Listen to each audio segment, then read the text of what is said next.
Hello and welcome to this week's video. We are looking at how to make change with our marketing. Now, Seth Godin is known for saying, marketing makes change.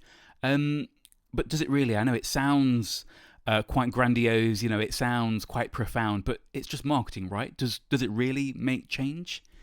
Well, yes, it does in short. Yes, marketing does make change. And marketing changes attitudes, it can change beliefs, and it can change actions.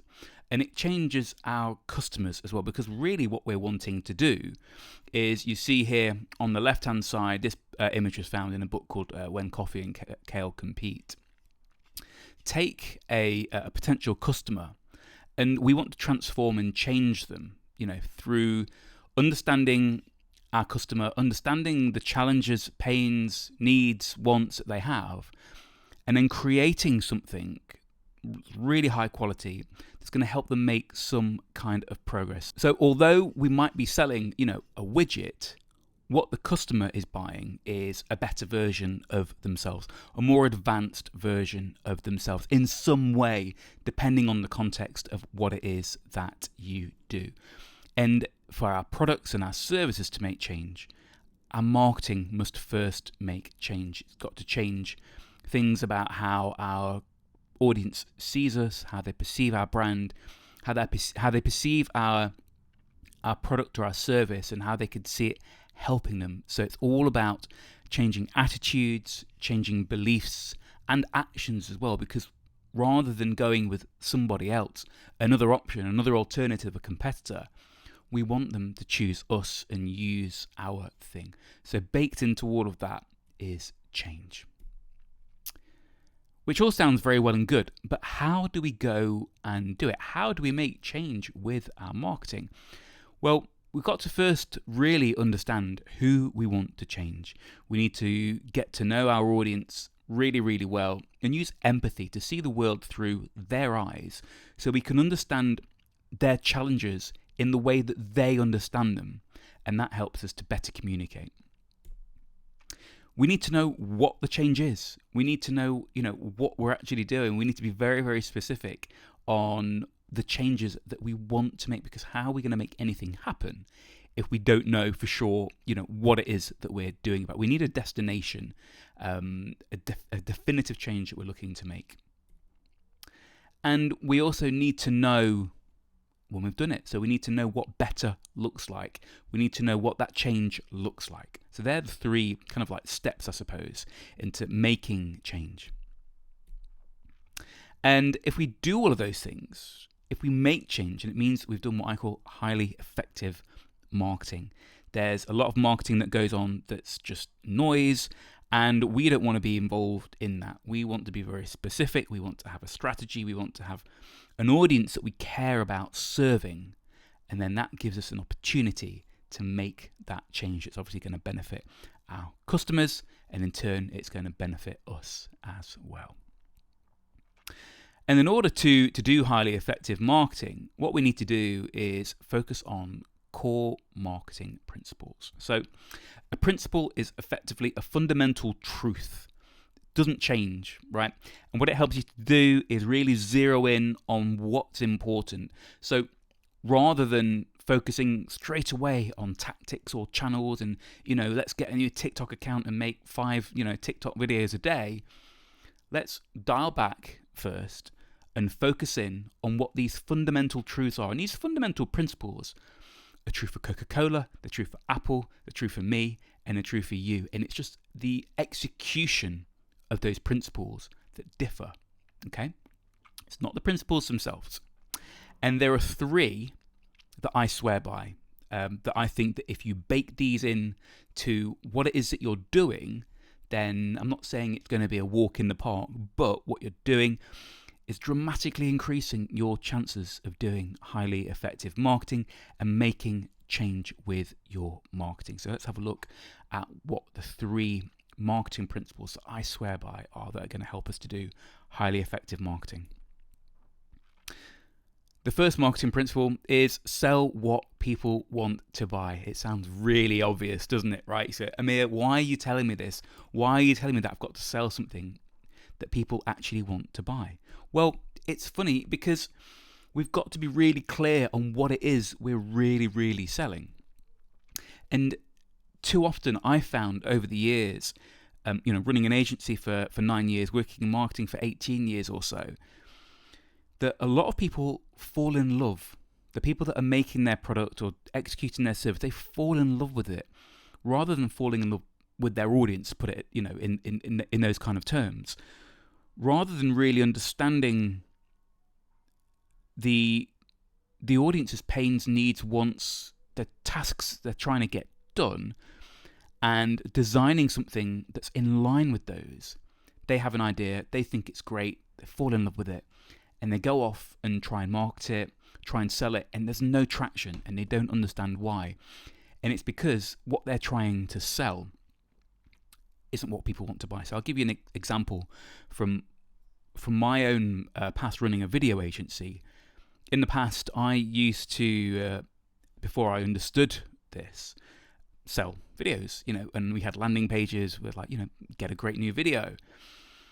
And what we found in terms of conversions on those landing pages, it was crickets, right? People just weren't really interested in video. I mean, you got some people, right? But nothing meaningful. It wasn't until we did the hard work of really seeing issues through specific customers' eyes that we could reframe our product, our service, and align it to something that actually meant something to them. So rather than saying, do you want a video? It was, do you want a package that's going to help you to increase conversions on your sales page? So what we're doing is taking something and we're aligning it. We're literally taking it and reshaping it to be in line with something that people want to buy.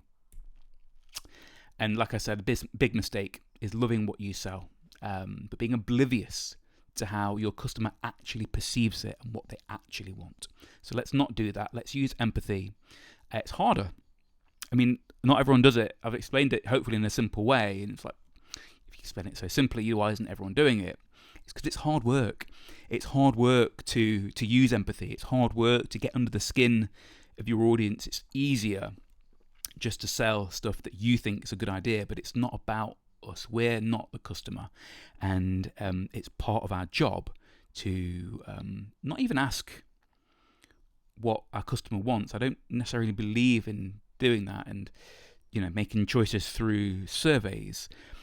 It's not our customer's job to tell us. It's our job to watch, view, understand, use empathy, and make calls based on that. I think that's how you make real progress and products and services that people really love. There we go. Empathy. It's catching up.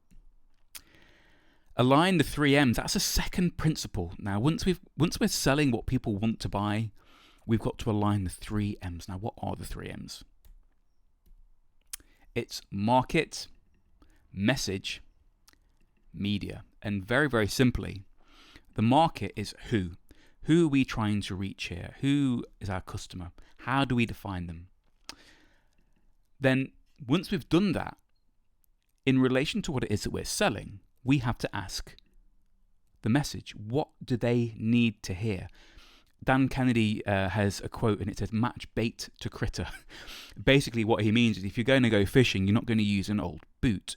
What you've got to do is use language, you've got to use imagery, you've got to use examples that really tie into and resonate with what your market is looking for. And you've got to get this right. So that's your message. What is it that your market needs to hear? And then, understanding your market, having defined your message, media, which is how you reach your market. Where are they? Are they young? Are they niche? Are they old? Whereabouts? How do you reach them? Media, or your channel, is like a pipe. And your content, your message, is what you put through that pipe. And you can only really choose the best media once you understand who your market is and once you've defined your message as well. And the alignment of all of these is so important. These 3, by the way, basically the fundamental building blocks of your strategy. They help you to be really, really specific in who you're going after, what you're going to say to them, and where you're going to reach them. And something really, really key to remember is, to help you to focus on this principle, is there are far more ways to get this wrong than right. So you could have identified exactly your right market.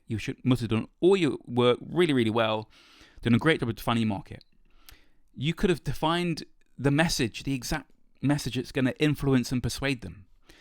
But if you choose the wrong media, then it's all going to go to waste because you're not reaching them. The same, again, you could define, a decent market, but get the wrong message and put that wrong message into the right media. And it's a waste of time. It's a waste of resources. If you define the wrong market, then none of it matters. Okay, so you've got to really focus on aligning the 3 M's, and that's going to help you to make an impact with your marketing. And then finally, the pain-pleasure principle. So as humans, we have an innate need to move away from pain and towards pleasure. It's part of our survival instinct. And the way to use this is to work this principle into our messaging and how we position our product and our service. So what do I mean by that? We can highlight pains in our content, in our copy. So issues that we know our market is having. What we want to do is shine a light on them and almost agitate them, just bring them to the surface and help our audience to focus on them and help them to realize it's something that they need to fix. We need to prove that the problem is actually there and it's actually something that they're experiencing and it's something that they need to work on. And then what we need to do is show that the implications of not solving the problem. This is all to do with pain. Yeah, we're trying to highlight this pain and agitate it. And then what we want to do is position our product or service as a solution to that problem through demonstrations, through videos, through testimonials, case studies, through the way that we position it, like the example I gave earlier on, talking about how with our video packages, rather than just selling video, which is just ambiguous and boring, but selling it as a specific solution to a problem,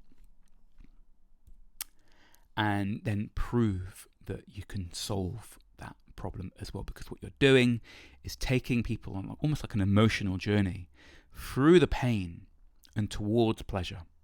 And that is a big motivator of action. It's going to help to get engagement and attention as well. Another reason why we want to focus on these fundamental principles is that it breeds confidence. What we want to do to make change with our marketing is to build momentum. We get momentum by executing on a regular basis. We've got to be consistent. And that's not to say that every piece of marketing you put out is going to be a home run. Do not expect that. It's not going to happen. But if you're working with those 3 fundamental principles and weaving them into your product, into your service, into how you market them, you're going to have more success. If we lack confidence, we're just not going to want to execute anything at all. We're going to be second guessing ourselves and we're going to be very easily put off. We don't want to go off track because we're not going to then have that momentum that we need. So, a summary of what we've been through in this video. According to Seth, marketing makes change, and yes, it does make change. I think it's a great way to look at marketing because what it does, it gives us something really chunky and substantial to focus on.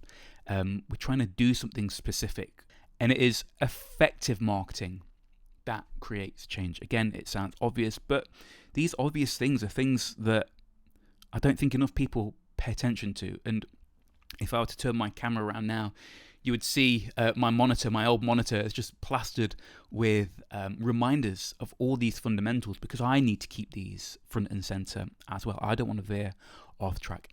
Effective marketing creates change. Great. Okay, so what's effective marketing? It's marketing that embraces and implements these 3 fundamental principles, which are sell what people want to buy. Sounds obvious, but you've actually got to make sure that what you're selling is what people genuinely want. If you get that right, you're building the foundations to success. The next fundamental principle, aligning the 3 M's, getting your market, message, and your media all lined up to make sure that you've got that strategy in place that's going to help to direct the messaging and the content that you put out. And then finally, the pain and pleasure principle, which is built into all of us. And it's not about using a sledgehammer and manipulation. It is absolutely not about that whatsoever. But it's about being genuine in drawing out the pains that people have, reminding them that it's there, and showing them that it's something that they're going to want to solve. Otherwise, X, Y, and Z are going to happen, and you have the solution for that. We apply them to our work, and by doing that, we will know that we've got the foundations of highly effective marketing, which is going to help us to have confidence. And when we're working with fundamental principles that are true, that work for everybody, it's going to increase our competence. We're doing better work. Just fundamentally, we're doing better work. That's going to help us to create momentum. We're going to keep going. We're going to try different things. We're not going to want to stop. We're going to keep going. And ultimately, that is going to lead to great results. So that's a framework for how we make change with our marketing. Thanks to Seth Godin for being that kind of genius that can come up with and codify, things like that can help us to really focus on what we want to be doing. And remember that anybody can do great marketing. You've got to have the right tools and a desire to learn and utilize them. So hope that you found this useful. Any questions, obviously drop them below, or you can find me at Instagram at @ApricotAmir. Thank you.